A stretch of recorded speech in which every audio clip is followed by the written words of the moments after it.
Yeah, haha, even if you try to trouble us, there's hardly any loss on your part since it's your funds, haha.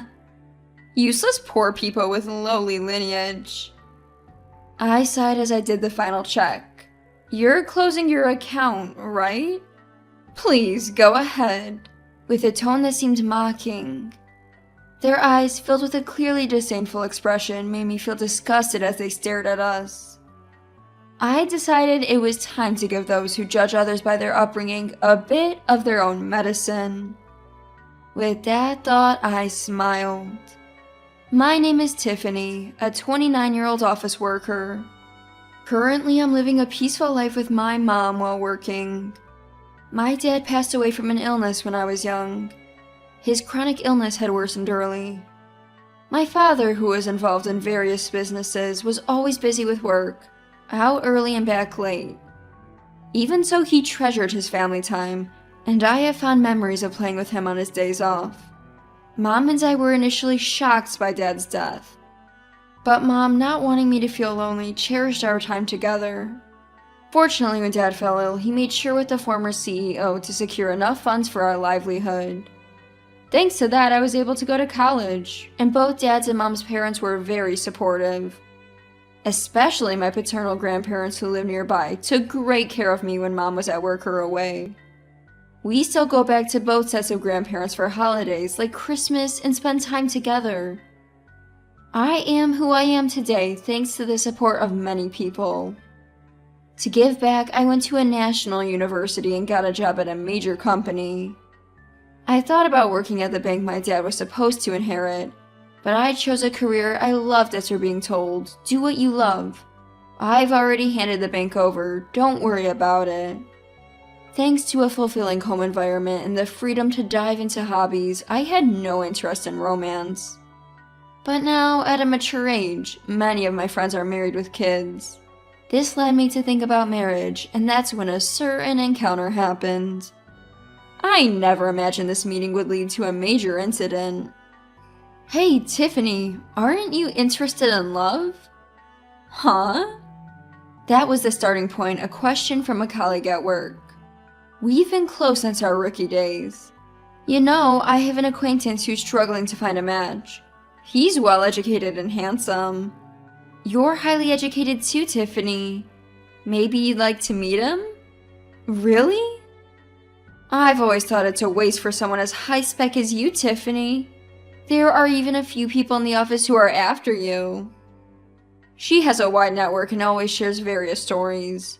She's living with her boyfriend she met at a party and seems very happy. She's quite concerned about my lack of romantic involvement.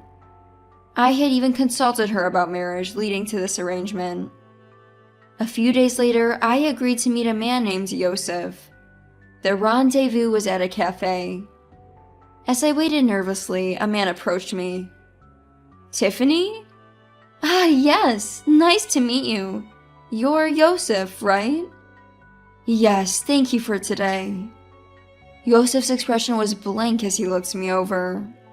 It felt like he was sizing me up, and I was a bit taken aback.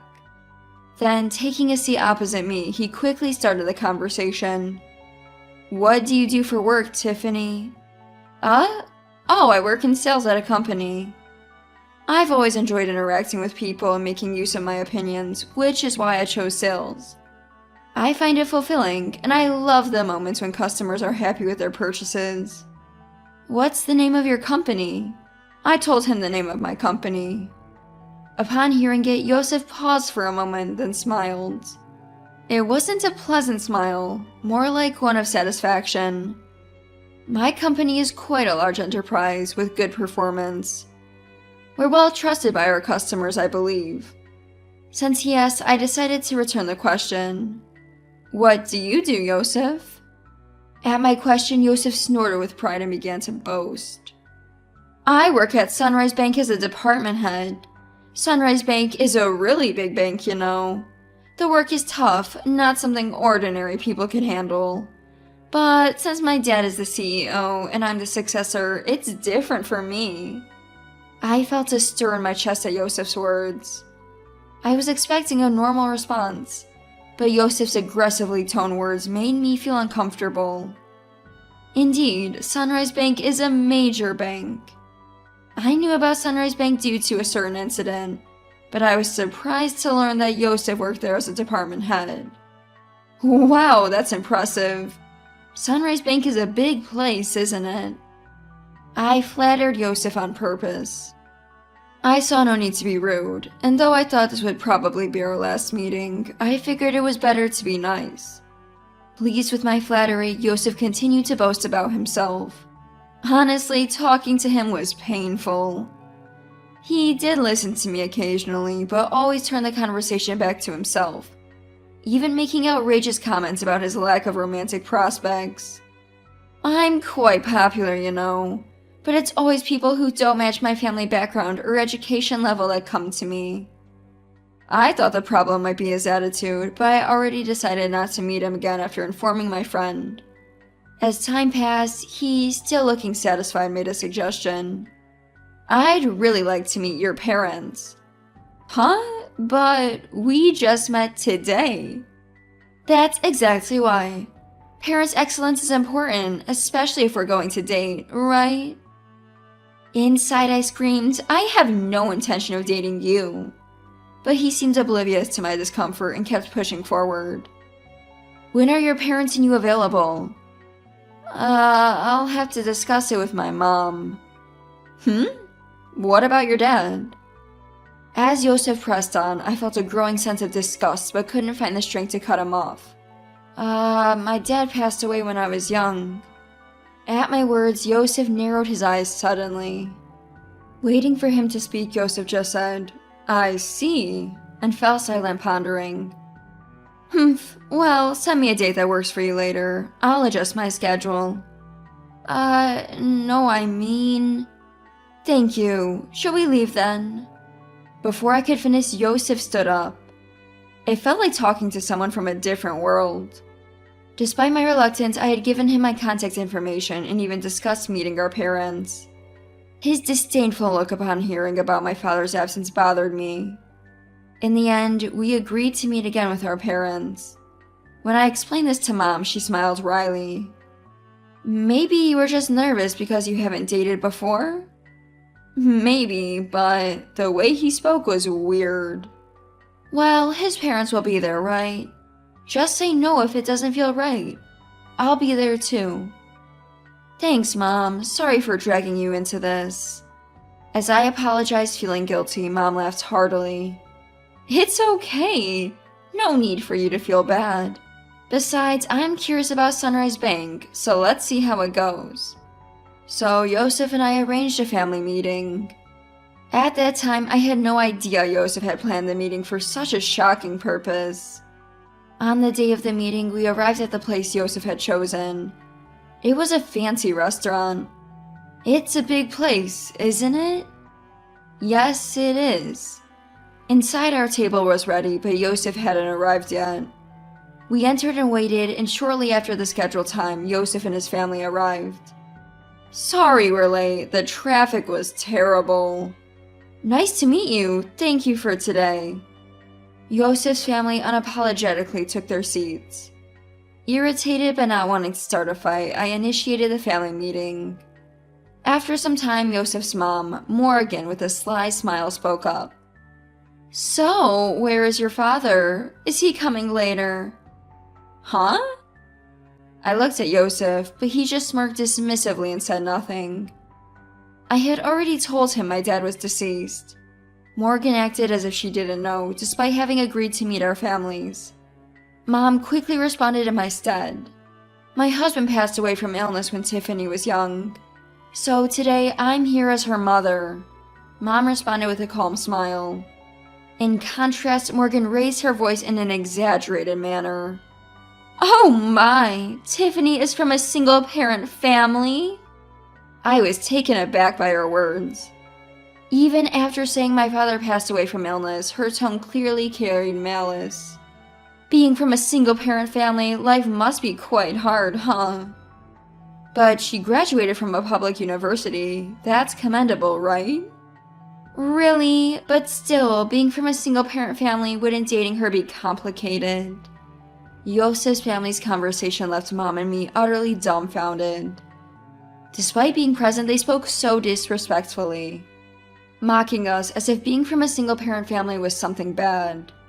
Such words aren't suitable for a first meeting. Angered, I retorted in a low voice. "Excuse me, but after Dad passed away, Mom raised me with great care. I owe my current life to her. And isn't it rude to speak about someone like that when you've just met?" "Tiffany." However, Morgan burst out laughing at my words. "Haha, rude. Isn't it more absurd for the daughter of a single parent to think about marrying into a high-class family?" I'm not really into strong-willed women. This is pointless, there's no getting through to them. Thinking this, I just stared at them in disbelief. I had high hopes since she works at a major company. "Well, you'll eventually carry on Sunrise Bank, so maybe she's not quite at your level." As they hurled more insults, I felt no need to listen anymore. Trembling with anger, Mom glared at them. "Did you invite us here today just to look down on us? I've heard from Tiffany about the other day. You're enjoying berating us for being a single-parent family, aren't you?" It was the first time I heard her speak so sternly. "Please stop with the accusations. It was just a little teasing, right?" "No one feels good being mocked. And all your remarks are condescending. We have no intention of listening to this any further." Yosef's family looked displeased at Mom's clear statement. Presumptuous for mere commoners." "Commoners, huh? Indeed, that may be the case, but this has made up my mind." Yosef's family looked briefly surprised at Mom's words, but then burst into laughter. They seemed to be thinking, "What can you possibly do?" Mom sighed and began to speak. "Actually, we have funds deposited with your bank, but we don't wish to entrust them to people like you." "Oh, really? But we don't know your name, so it can't be much, right? It's probably insignificant." "That's right. Even if you try to trouble us with your funds, it won't really affect us. Low-class poor people are not needed." I realized that even Mom's last attempts at reconciliation was in vain, but they continued to speak disdainfully unaware. I sighed and made the final confirmation. "We're closing our account, okay?" "Go ahead." With a mocking tone and clearly disdainful expressions, Yosef's family looked at us. I thought to myself, let's make those who judge others by their backgrounds suffer a bit. I smiled at the thought. "Is that so? Then we will proceed as such. And please consider this meeting never happened." Of course, we had no intention of marrying a daughter from a single-parent family. "Well then, we will take our leave now." Mom and I stood up. "Oh, don't worry about today's bill. It's too expensive for you." "Is that so? Well then." With that, our family meeting ended. Later, I made a phone call. Weeks later, my mobile phone was flooded with calls from Yosef. Of course, I had anticipated this and had no intention of answering. It was their own responsibility. I immediately blocked the number. A few days later, I received a call from Grandpa Kyle. Summoned by Kyle, Mom and I headed to Sunrise Bank. In the meeting room, Yosef's family, looking pale, was present. As soon as they saw us, Morgan stood up and rushed over to bow deeply. "I am extremely sorry for what happened." I didn't reply to Morgan's words, just smiled and began to speak. "What exactly are you apologizing for?" At my words, Morgan bit her lip hard, trembling with anger. That's understandable. There are too many things for which they should apologize. That's probably why she's feeling so frustrated. This whole situation started because I said we would close our account that day. Our account wasn't particularly large. Closing it wouldn't have caused much damage. But Kyle's case was different. Kyle managed the inheritance left by my dad at Sunrise Bank for our benefit. Kyle also had his own account there. If all accounts, including Kyle's and my dad's inheritance, were closed, it would total about $7,000 million. In other words, their disrespect decided the closure. And importantly, Kyle is the former CEO of the bank. Dad was supposed to take over the bank but passed away young, so the position went to Scott. I didn't know that Tiffany was related to the former CEO. Scott, looking anxious, pleaded as if making an excuse. But that's no excuse. Even if they didn't know, their prejudice against our family is their own fault. You mean, if we were relatives, you would have treated us differently? Hey, don't talk to Dad like that. It's your fault for not telling us from the start that your grandpa was the former CEO. I don't have any obligation to tell a stranger like you that. Besides, you were the one who started it and made fun of us, remember? Yosef, unable to retort to my words, narrowed his eyes in frustration. You insulted me knowing I was from a single-parent family. When I said I would transfer the bank due to insecurity, you told us to go ahead. We just did as we were told. But it's just that... It may be just that for you, but have you ever thought about the feelings of someone whose family has been insulted? Silence fell. Morgan was trembling, looking hopeless, and Scott was hanging his head. But Yosef still seemed unconvinced. His face full of dissatisfaction. Getting all high and mighty just because people talk to you. Yosef remained unrepentant. At that moment, the door to the conference room opened, and Kyle appeared. Seeing Kyle's stern face, Scott and Morgan turned even paler, frozen in place. Only Yosef glared at me. Even after giving you a chance to reflect, you're still only thinking about yourselves, Kyle said. The former CEO! It's not my fault, it's her! Watch your words. If you continue, you'll end up even more miserable. Yosef, silenced by Kyle's words, glared at me again. Then, as if resigned, he burst out. No way! Who would think a single-parent's relative was the former CEO? You knew I was the future CEO and came to the family meeting just to mock us. Yosef, be quiet! Kyle glared sternly at Yosef, who was breathing heavily. Future CEO, huh? Kyle then turned his gaze to Scott. Scott shrank even more under Kyle's gaze. I understand wanting to leave the bank to your son, but now that I know his mindset, it's impossible for him to continue as CEO. That's ridiculous! Over something like this? Scott started to retort but sat down again under Kyle's gaze. You still don't understand that your attitude is the problem. Though I'm retired, the board will decide. If you have something to say it to them.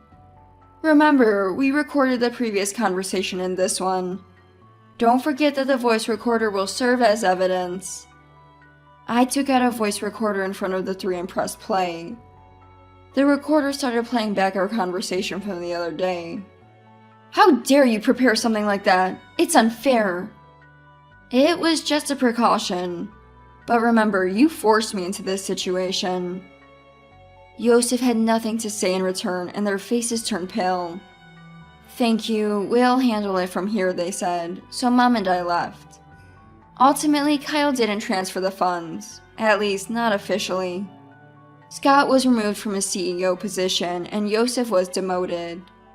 Seemingly unable to handle the blow to his pride, Yosef resigned voluntarily.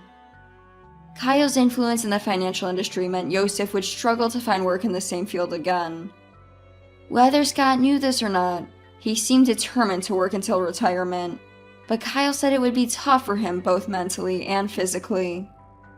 Morgan, who used to wield power as the CEO's wife, apparently started part-time work to maintain her lifestyle, but her character likely made it hard for her to keep a job. I'm really sorry. It's okay, you didn't know, right? I only shared what happened with the friend who introduced me to Yosef. She just heard about him through someone else and wasn't at fault. Mom was initially concerned about being a single parent, but I'm happy now and can live thanks to the support I've received. When I told her that, she smiled and said thank you. After everything was taken care of, Kyle told us to come over to his house again sometime. I'm really grateful for Kyle's help in resolving the situation. Phew, it was tough, but I'm happy now, so it's okay. I have some good news for you. Really? It's not about dating again, is it? It's a friend of my boyfriend this time. He's definitely a good guy. I'm not interested in dating right now, but I'm satisfied with my current life. I want to keep cherishing those who support me. And maybe someday, I'll meet someone I really click with.